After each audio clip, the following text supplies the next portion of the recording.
கணபதியே நமக 15/5/2025 அன்னைக்கு ரிஷபத்தில் இருந்து மிதுனத்துக்கு குரு பகவான் பயிற்சி ஆகிறார். அந்த குரு பகவான் யாருன்னா, இருக்கிறதுலே இந்த 9 கிரகங்கள்லேயும் முழு சுபனாக இருக்கக்கூடியவர் அவர் தான். ஆனாலும் அவரால் நன்மை இருக்குது. ஒரு குரு பார்க்க கோடி நன்மைன்னு சொல்லியிருக்கு. கோடி தோஷங்களை விளக்க வல்லவர் தன்னுடைய பார்வையினால். அவருக்கு 5, 7, 9ங்கிற பார்வை இருக்குது. ஆனாலும் அவருக்கே உரித்தான சில பாவகிருத்தியங்கள் இருக்குது. அது என்னென்னா, இப்போ தனுசுக்கோ மீனத்துக்கோ அவர் லக்னாதிபதியாகவோ ராசிநாதனாகவோ வர்றாருன்னு வச்சுக்கிட்டிங்கன்னா, அது கேந்திராதிபத்திய தோஷம் வந்துடும். அவருக்கு 2 வீட்டினுடைய கேந்திராதிபத்திய தோஷம். அது மாத்திரமில்லை, இன்னும் அந்த கேந்திர மிதனத்துக்கும் கன்னிக்கும் கேந்திரத்துக்குரியவராக வர்றதுனால இந்த கேந்திராதிபத்திய தோஷம் சுபனுக்கு உண்டு. சரி, இது 2, 5, 7, 9, 11 அப்படிங்கிற ஸ்தானங்களில் அவர் இருந்தால், அதாவது உங்கள் ராசிக்கு ஒவ்வொருத்தரும் ஒவ்வொரு ராசியில் இருப்பீங்க. இந்த ராசிகளுக்கு அவர் 2, 5, 7, 9, 11 அப்படிங்கிற ஸ்தானத்தில் இருந்தார்னா பல நன்மைகள் உண்டாகும். ரொம்ப பிரமாதமாக இருக்கும். ஆனால் இது எப்படின்னா, இதில் கேந்திராதிபத்திய தோஷம் இல்லாமல் இருக்கணும், அஷ்டமாதிபத்திய தோஷம்னு இல்லாமல் இருக்கணும். இந்த அஷ்டமாதிபத்திய தோஷங்கிறது ரிஷபத்துக்கும் சிம்மத்துக்கும் வரும். அது இல்லாமல் இருக்கணும். அதுக்கப்புறம் மாரகாதிபத்திய தோஷம்னு இருக்குது. மாரகம்னா மரணத்துக்கு சமானமான கண்டம். அது எந்த ராசிக்கு மாரகனாக அவர் வருவார் அப்படிங்கிறது தனியான கணிப்பு இருக்குது. அதை பார்த்து வெளியிடலாம். அந்த மாதிரி வந்தால் தவறாது மாரகம் செய்வார்னு சொல்லியிருக்கு. மாரகாதிபதியாக வந்தால் குரு, சுக்கிரன் இவங்களெல்லாம் தவறாது மாரகம் செய்வார்கள்னு சாஸ்திரம் சொல்லியிருக்கு. சரி, அது ஒரு பக்கம் இருக்கட்டும். இப்போது 2, 5, 7, 9, 11 அப்படிங்கிற இடத்துக்கு இந்த இடங்களுக்கு அவர் இவராக வர்றார். அதாவது காரகத்துவம் உடைய இந்த 2ங்கிற காரகத்துவம் தனம், காசு. அப்புறம் 5ங்கிறது குழந்தைங்க. அதுக்கப்புறம் 7ங்கிறது பெண்களுக்கு பர்த்தா காரகன். அப்புறம் 9ங்கிறது தர்ம கைங்கரியங்களை செய்யக்கூடியவர். தீர்த்த நீராடல், கோயில் தொலைது, உர கோயில்களை போய் தரிசனம் பண்ணுறது, தர்ம ஸ்தாபனம் வச்சு நடத்துறது, தர்ம சிந்தனையோடு இருக்கிறது. இதுகள்லாம் குரு அந்த இடத்துக்கு வர்ற போதோ அல்லது அங்கேயே இந்த ஜென்ம ஜாதகத்தில் இருந்தாலோ இதுகள்லாம் இருக்கும். 11ங்கிற ஒரு பாவம் இருக்குது. அது மூத்த சகோதர ஸ்தானம். அது லாபஸ்தானமும் கூட. இந்த இடங்களுக்கு உரியவராக அல்லது அந்த இடங்களுக்கு அவர் நல்ல ஆதிபத்தியம் பெற்று அங்கங்கே இந்த குரு பயிற்சியில் இருந்தால் இதனால் ஏற்படக்கூடிய நன்மைகள் அலாதி. அதாவது ஒரு பக்கம் நன்மையாக இருக்கும், ஒரு பக்கம் அஷ்டமாதிபத்திய தோஷம், மாரகாதிபத்திய தோஷம், கேந்திராதிபத்திய தோஷம் இதுகள்லாம் இருக்கும். நன்மைகளுக்கு அதிக நன்மைக்கு பிரீதி, இந்த கெடுதல்கள் நேராமல் இருக்கிறதுக்கு பிரீதி. கணபதியே நமக. வணக்கம். சிம்மராசிக்கு 15/5/2025 அன்னைக்கு என்ன பலன் நடக்கும் குரு பயிற்சினாலங்கிறத நம்ம பார்ப்போம். குரு சிம்மத்துக்கு 11ல் இருக்கார். அது லாபஸ்தானம். பொதுவாக யார் இருந்தாலும், பாவிகள் இருந்தால் கூட மென்மையே செய்வார்கள், நன்மையே செய்வார்கள், மென்மையாகும். அதனால் குரு முழு சுபன்கிறதுனால இன்னும் அதிகமான நன்மைகளை அவர் தர்றதுக்கு வாய்ப்பு இருக்குது.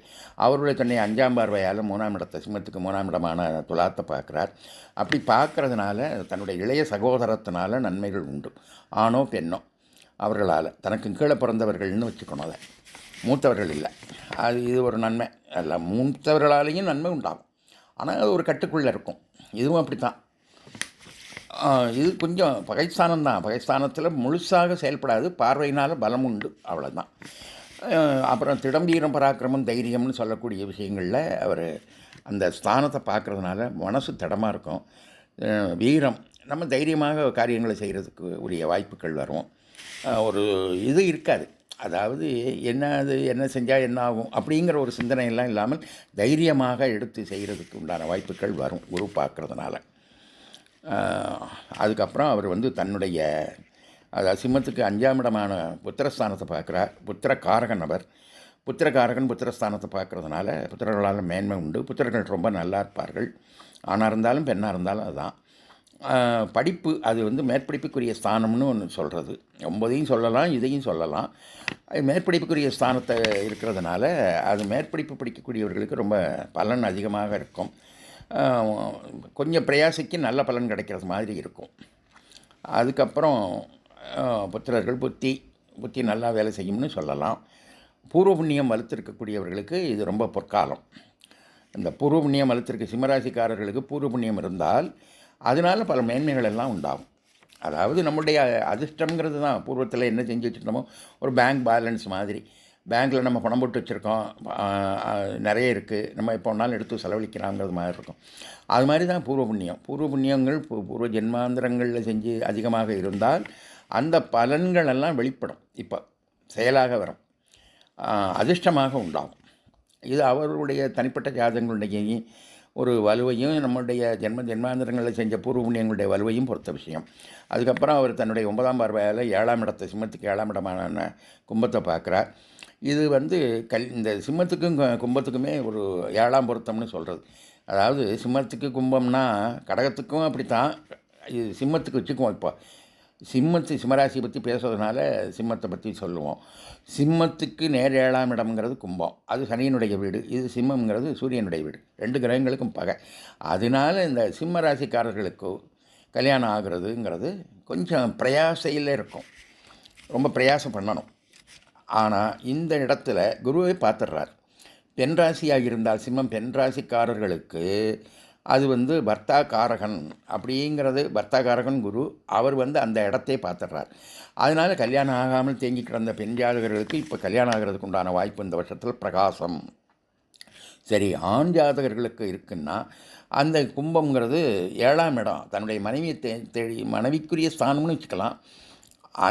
அதையே அவர் பார்க்குறார். சிம்மத்துக்கு இவ்வளவு நாள் ஆண் ஜாதகர்களுக்கு கல்யாணம் ஆகாமல் இருந்தால் அதை கல்யாணம் ஆகிறதுக்கு உண்டான ஒரு முயற்சி குரு பார்க்குறதுனால இந்த இடம் விளங்கும். ரொம்ப 9ஆம் பார்வை விசேஷமான பார்வை, அதனால் கல்யாணம் ஆகிறதுக்கு உண்டான வாய்ப்பு பிரகாசம். இதுக்கு போக இந்த இதுக்கு 7, 8 அஷ்டமாதிபதி, அவர் அஷ்டமாதிபதியும் கூட. இந்த அஷ்டமாதிபத்திய தோஷம் கொஞ்சம் உண்டு அவருக்கு. அதனாலையும் அவர் கொஞ்சம் இந்த புதனுடைய வீடான இதில் இருக்கிறதுனால, பகைஸ்தானமாக இருக்கிறதுனால கொஞ்சம் தேக்கம் இருக்கும். அப்படின்னா தேக்கம்னா அது பிரயாசையோடு தான் அந்த தேக்கத்திலேருந்து வெளியில் வரணும்.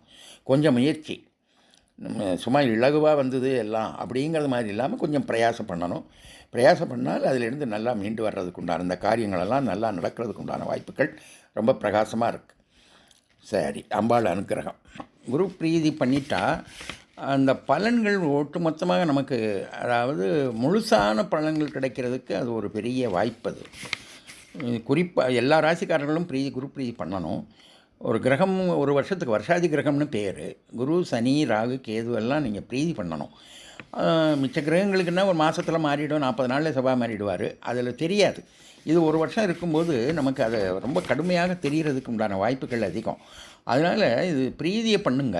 இந்த குறிப்பாக கடகராசி, விருச்சிக ராசி, மகர ராசிக்காரர்கள் அருமையாக பிரீதி பண்ணணும்.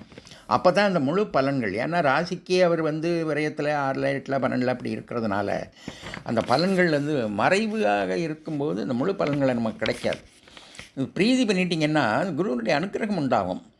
இதெல்லாம் நம்பக்கூடியவர்களுக்கு தான் இந்த குரு பிரீதி என்னங்கிறத நான் சொல்கிறேன். குருவுக்கு 76 வகையான மூர்த்தி பேதங்கள் இருக்குதுன்னு சொல்லியிருக்கு. 76 வகையில் 76 விதமாக இருக்கார். நமக்கு தெரிகிறதுக்கு ஒரு 5-6 தான். இதில் அந்த குறிப்பிட்ட முக்கியமான ஸ்தலங்கள் இருக்குது குருவுக்கு, அந்த இடத்துல பண்ணுறதுங்கிறது ரொம்ப விசேஷம். பொதுவாக எல்லா சிவன் குரு தட்சிணாமூர்த்தி இருப்பார். குரு நவக்கிரகத்தை சன்னதி இருக்கும், எல்லா கோயில்கள்லையும் பெரும்பாலும் சிவன் கோயிலில் இருக்குது. அதில் குரு பிரகஸ்பதியான குரு வடக்கு பக்கம் இருப்பார், அது தெரியும். குருன்னு சொல்லக்கூடியது அவர் தான் நம்ம பொதுவாக சொல்லிகிட்ருக்கோம். தட்சிணாமூர்த்தி ஆதிகுரு. இந்த குருவில் எந்த குருவுக்கு நீங்கள் பிரீதி பண்ணாலும் நல்லது தான். இப்போ நான் இடங்களை சொல்கிறேன். தென்குடித்திட்டை, திருவலிதாயம், திருச்செந்தூர் அப்படிங்கிற 3 இடம் முக்கியமான இடம். இந்த 3 இடம் ஏன் முக்கியம்னா, குரு பகவான் பிரகஸ்பதியானவர் அங்கே தவம் பண்ணுறார். தவம் பண்ணி ஒவ்வொரு இடத்துல தென்குடித்திட்டையில் பண்ணுறார். அதுக்கப்புறம் திருவலிதாயங்கிற பாடியில் இருக்கக்கூடிய திருவல்லீஸ்வர சுவாமி கோயில் இருக்க இடத்துல பண்ணுறார். அதுக்கப்புறம் திருச்செந்தூரில் அவர் குரு தவம் பண்ணி கிரக அந்தஸ்து அடைகிறார். சுபனாக இருந்து அனுக்கிரகம் பண்ணுறதுக்கு உண்டான வாய்ப்பை அடைகிறார். அதுதான் இந்த 3 இடமும் அவர் தவம் பண்ணி வெற்றி அடைஞ்ச இடம், தவம் பூர்த்தியாகி கிரக அந்தஸ்து பெற்ற இடம். அதனால் இது ரொம்ப விசேஷம்.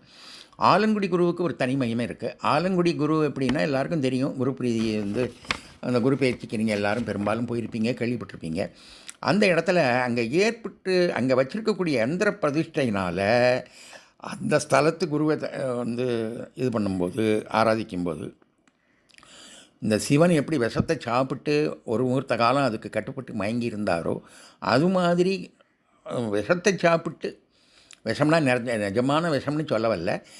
அந்த மாதிரியான ஸ்திதியில் இருக்கக்கூடியவர்கள் முன்னேறி வரக்கூடிய வாய்ப்பு ஆலங்குடி குருவுக்கு உண்டுன்னு சொல்லுவாங்க. அந்த ஆச்சாரியாரே சொல்லியிருக்கார். அவர் சொன்ன குரு பிரீதியை தான் நான் இப்போ சொல்ல போகிறேன். ஒரு 50 வருஷங்களுக்கு முன்னாடி அங்கே 70 வயசில் இருந்த குரு, நான் அந்த அர்ச்சகரை நான் சந்திக்கக்கூடிய வாய்ப்பு ஏற்பட்டுச்சு. அப்போ அவர் எனக்கு சொன்னார், 50 வருஷம்னு சொல்ல முடியாது, ஒரு 45 வருஷம்னு வச்சுக்கலாம். 45 வருஷத்துக்கு முன்னாடி நான் அவரை பார்த்தேன். பார்க்கும்போது அவர் சொன்ன முறை தான், குருவுக்கு எந்த இடத்துலையும் குரு தட்சிணாமூர்த்திக்கு நீங்கள் குருவுக்கு அர்ச்சனையை முன்னாடியும் பண்ணலாம், அல்லது உள்ளே இருக்க வரைக்கும் பண்ணலாம், தட்சிணாமூர்த்திக்கும் பண்ணலாம். அவங்க பொதுவாக நவக்கிரகங்களுக்கு தான் பொதுவாக அர்ச்சனை பண்ணுறாங்க. அங்கே தான் கூட்டம் இருக்கும். இதுக்கு தனியாக வரதாக இருந்தால் லேட் பண்ணுவாங்க. ஏன்னா அர்ச்சகருக்கு தட்டுப்பாடு இருக்குது பல இடங்களில்.